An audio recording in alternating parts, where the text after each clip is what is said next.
بسم اللہ الرحمن الرحیم۔ صدقۃ الفطر کے متعلق کچھ مذاکرہ کرنا ہے۔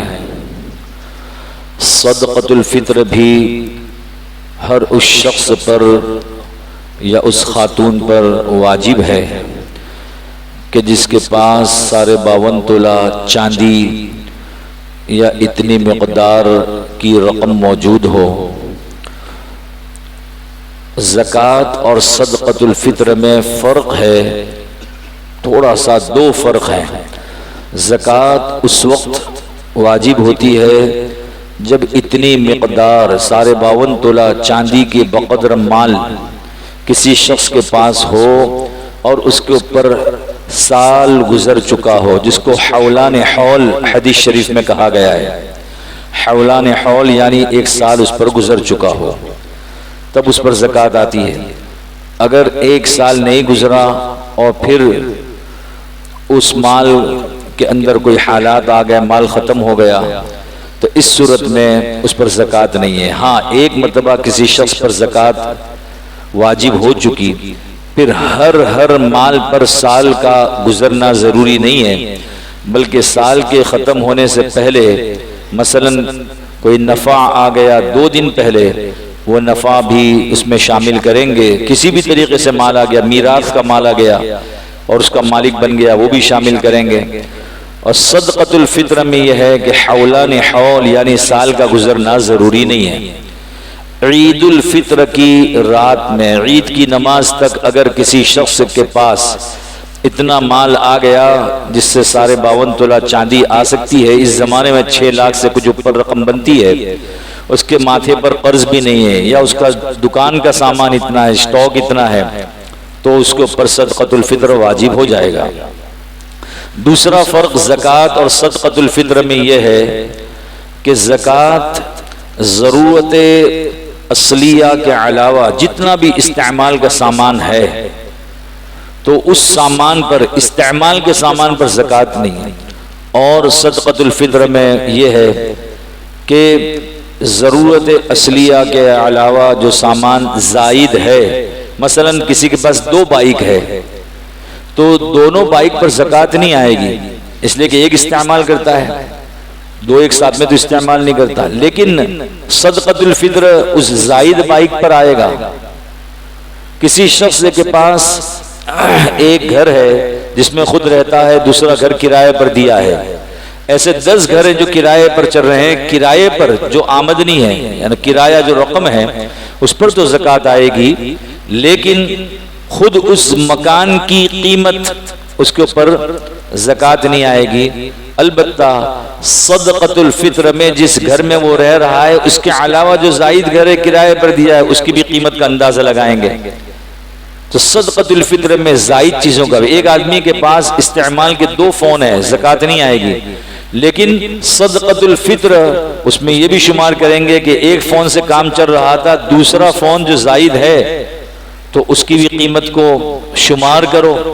اس طریقے سے زائد چیزوں کو بھی شمار کریں گے۔ 4-5 جوڑے کپڑے میں انسان زندگی گزار سکتا ہے، 20 جوڑے ہیں، فقہاء نے لکھا ہے کہ ان جوڑوں کا بھی اعتبار ہوگا۔ کسی شخص ایک گھڑی سے کام چل رہا ہے ضرورت کے مطابق، 4-5 گھڑیاں ویسے پڑی ہے، ان گھڑیوں کو بھی شمار کریں گے۔ ایک مثال دے رہا ہوں میں، تو زائد اشیاء کو بھی صدقۃ الفطر میں شمار کریں گے۔ 2 فرق ہیں زکوٰۃ اور صدقۃ الفطر میں، ایک زکوٰۃ زائد اشیاء پر نہیں ہے اور یہاں پر ضرورت سے زائد اشیاء پر بھی صدقۃ الفطر ہے۔ دوسرا زکوٰۃ اس کے لیے حولان حول حدیث شریف میں آتا ہے، پورے سال گزرنا ہے، یہاں حولان حول بھی ضروری نہیں ہے۔ تو ایک تو یہ ہم سب اپنا اپنا اندازہ لگا رہے ہیں، جائزہ لے لیں اور صدقۃ الفطر ہم نکالنے کی بھرپور سعی اور کوشش کریں۔ دوسرا ابو داؤد شریف کے اندر روایت ہے کہ فرض رسول اللہ صلی اللہ علیہ وسلم زکوٰۃ الفطر، اللہ کے نبی صلی اللہ علیہ وسلم نے صدقۃ الفطر واجب فرمایا ہے۔ کیوں؟ 2 وجہ سے۔ ایک طہرۃ للصائم، روزے دار کے جو لغویات من اللغو والرفث، جو لغویات اور بےہودگی روزے کے دوران ہو گئی تو صدقۃ الفطر نکالنے سے حق تعالی شانو اس کو درگزر فرمائیں کہ بھئی روزے میں جو غلط ہماری باتیں ہو گئی ہیں کچھ ہم نے وقت ضائع کیا ہے تو وہ صدقۃ الفطر کی برکت سے اللہ رب العزت اس کو ختم فرمائیں گے، پاک فرمائیں گے۔ اور دوسرا فرمایا کہ مسکین غریب لوگوں کے لیے کھانے کا نظم ہو جاتا ہے، اور طعمۃ للمساکین، مسکینوں کے لیے چند لقموں کا نظم ہو جاتا ہے۔ اب اس زمانے میں تو جو حدیث شریف میں آتا ہے، یہ حدیث کے الفاظ ہیں کہ نصف صاع، ایک صاع جو ہے وہ جو کا ہے اور کھجور کا ہے اور کشمش کا ہے، اور نصف صاع جو ہے وہ گندم سے ہے۔ نصف صاع تقریباً 1.25 کلو بنتا ہے تقریباً، اور جو صاع حدیث کے الفاظ ہیں، ایک پیمائش کا نام ہے، ایک پیمانے کا نام ہے، وہ تقریباً 3.5 کلو بنتا ہے۔ تو حدیث میں جو آیا ہے اس کو اس زمانے میں جب ناپا گیا 3.5 کلو بنتا ہے۔ اگر جو، کشمش یا کھجور دیں تو اس صورت میں 3.5 کلو بنتا ہے۔ اب ہم خود اپنا اندازہ لگا لیں کہ 300 روپے ایک آدمی کسی کو دے رہا ہے ایک صدقۃ الفطر کے طور پر، وہ 300 روپے میں اس کی ضرورت کیسے پوری ہو سکتی ہے، کیسے پیٹ بھر کے کھانا کھائے گا؟ اس لیے اللہ کا دیا ہوا ہے تو ہم پیٹ بھر کر اعلیٰ سے اعلیٰ فی نفر صدقۃ الفطر نکالے۔ جو شخص مالدار ہے، جس شخص کے پاس اتنا مال ہے، ہر شخص پر صدقۃ الفطر واجب ہے۔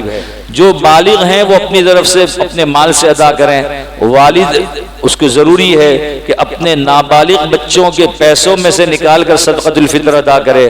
بالغ ہیں وہ خود اپنا صدقۃ الفطر ادا کرے، بیوی ہے وہ بھی اپنا صدقۃ الفطر ادا کرے خود اپنے پیسوں سے، اور اگر اپنے پیسوں سے ادا نہیں کرتی اور شوہر کہتا ہے کہ آپ کی اجازت ہے تو میں ادا کر دوں، اور اس نے ادا کر دیا، نابالغ اور بالغ بچوں کی طرف سے بھی ادا کر دیا، سب کی طرف سے ادا ہو جائے گا۔ بس اطلاع آپس میں ہونا ضروری ہے، ہر گھر کی طرف سے ہر فرد، یہاں تک کہ عید کی رات کو اگر بچہ پیدا ہو گیا اس بچے کی طرف سے بھی صدقۃ الفطر والد کے ذمہ لازم ہے۔ یہ چند مسائل ہیں، اس کو سمجھنا چاہیے۔ ایک مسئلہ اور ذہن میں آ گیا جس کو جلدی سے میں مذاکرے کے طور پر عرض کر دوں۔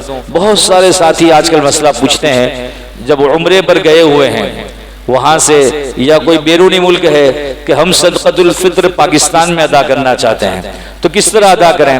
تو یہ ایک اصول ہمیں یاد رکھنا چاہیے کہ جو شخص جہاں موجود ہے اور وہاں عید کی رات کو موجود ہوگا تو اسے چاہیے کہ وہاں کی جو قیمت بنتی ہے، مثلا اگر کوئی عمرے کے لیے گیا ہے اور وہیں پر عید کرے گا اور وہ یہاں کسی کو پابند کر رہا ہے کہ میری طرف سے آپ صدقۃ الفطر ادا کر دو، تو اس صورت میں یہ پوچھا جائے گا، وہاں معلوم کیا جائے گا کہ وہاں گندم کا بھاؤ کیا ہے، 2.25 کلو گندم یا 3.5 کلو جو یا 3.5 کلو کشمش یا کھجور، اس کا بھاؤ وہاں پوچھ لیں اور یہاں بتلا دے کہ اتنی قیمت بنتی ہے، تو وہاں کے اعتبار سے جہاں جو شخص موجود ہے وہاں کی قیمت، کوئی اگر بیرونی ملک امریکہ میں ہے، یورو ہے، تو وہاں جو کرنسی ہے اس کے اعتبار سے یہاں اس کو ادا کرنا پڑے گا۔ حق تعالی شان ہو ہم سب کو ان مسائل اور فضائل کو سامنے رکھ کر صدقۃ الفطر ادا کرنے کی توفیق عطا فرمائے۔